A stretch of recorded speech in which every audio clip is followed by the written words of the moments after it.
Good morning বন্ধুরা। তো আজকে আমি চলে এসেছি কোলাঘাট শেরি পাঞ্জাব হোটেল। তো শেরি পাঞ্জাব হোটেল চলো দেখি কেমন। তো এই হচ্ছে শেরি পাঞ্জাব হোটেলের লুক বাইরে থেকে দেখতে পাচ্ছ। সব দীঘা থেকে যখন ফেরত যায় কলকাতার দিকে বা যে যার বাড়ির দিকে, তখন শেরি পাঞ্জাবে অনেকে দাঁড়ায়, কারণ এটা খুব কস্টলি। আর এই হচ্ছে রোড, দেখুন ওখানে ব্রিজটা দেখা যাচ্ছে, কোলাঘাটের যে ব্রিজটা, যেখান থেকে আমরা বাঁদিকে দীঘার দিকে যায় বা ওপর দিয়ে এলে তখন আবার শেরি পাঞ্জাবের দিকে আসে। এদিকে কলকাতা চলে গেল। এই হচ্ছে শেরি পাঞ্জাব হোটেল, দেখো শেরি পাঞ্জাব লেখা আছে। প্রথমে তো এই হোটেলটা শুধু এইটুকুটাই ছিল, এখন এই হোটেল মারাত্মকভাবে বড় হয়ে গেছে। পিছনে প্রচুর স্পেস, গাড়ি রাখার স্পেস করেছে, আরও পেছনে রেস্টুরেন্ট সব কিছু করেছে। তো দেখুন যারা বাইক রাইড করে তারা সব বাইক রাইডরা আজকে রবিবার, তো এখানে এসে চা ফা খাবে, খেয়ে তারপরে বেরিয়ে যাবে। আর এই হচ্ছে সামনে দেখো বড় করে জুম করে দেখানো যাচ্ছে, এখানটা হচ্ছে যে এন্ট্রি গেট দিয়ে গাড়ি ঢোকাবে। এটা হচ্ছে গেট, গাড়ি ঢোকার গেট বা যাতা। ভেতরে আরও রেস্টুরেন্ট আছে। এই গেটটা এখনও কাজ চলছে, কাজ প্রসেসিং চলছে। তো দেখুন দেখুন আমি সেইটাকে ভেতরে পাচ্ছে খাবার। এটা যারা নন এসি পছন্দ করে তাদের জন্য পাশে রেস্টুরেন্ট আছে।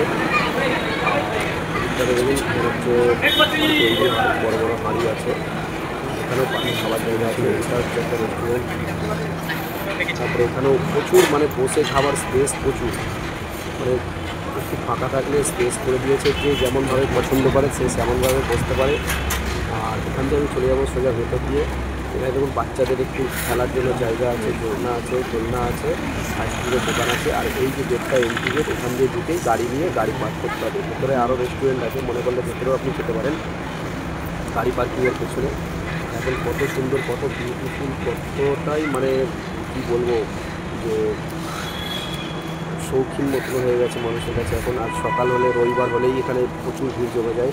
সকালবেলাতে এসেছি, তাতেই আমি যাদেরকে নিয়ে এসেছি ক্যাবে করে, তারা চারটে দাদা শুধু এসছে এখানে ব্রেকফাস্ট করতে। তো এরকম ঝোঁক উঠলেই লোকে কোলাঘাট শেরি পাঞ্জাবে চলে আসে। এটা একদম ঝোঁকের উপর নির্ভর করছে। আর যারা দীঘা থেকে বাড়ির দিকে যায় তারা তো শেরি পাঞ্জাব হয়েই যায়। তো এখানে গাড়ি পার্কিং, এই যে ড্রাইভারদের বসার জায়গা আছে এখানে। তো বন্ধুরা, তোমরা যারা যারা এই ভিডিওটি দেখছো, যদি ভালো লাগে তো অবশ্যই একটু লাইক শেয়ার কমেন্ট করবেন। আর ভেতরে দেখুন রেস্টুরেন্ট, বিশাল গাড়ি পার্কিং। থ্যাংক ইউ বন্ধুরা, ভিডিওটা কেমন লাগলো অবশ্যই কমেন্ট করে জানাবে। ধন্যবাদ, আমি তোমাদের ড্রাইভার বন্ধু।